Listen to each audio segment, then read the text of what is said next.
To create chart exercise 3, you'll see that I've selected quite a bit of data in the sheet called charting.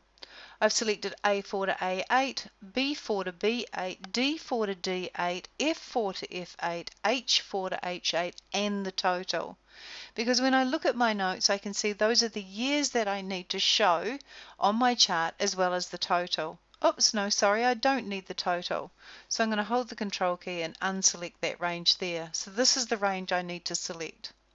If I then press F11, this is the chart I'm given. If I then right-click and change chart type, I can choose a bar chart. This bar chart has got a slight 3D aspect to it, so I'm going to choose the 3D clustered bar. And OK.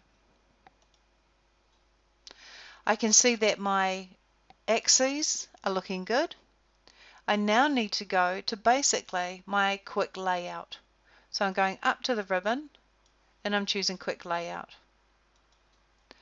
I'm going to rest on, say, layout number 5, and that looks to be the one I want because it's got a data table at the bottom of the chart. So I'm going to click on layout 5.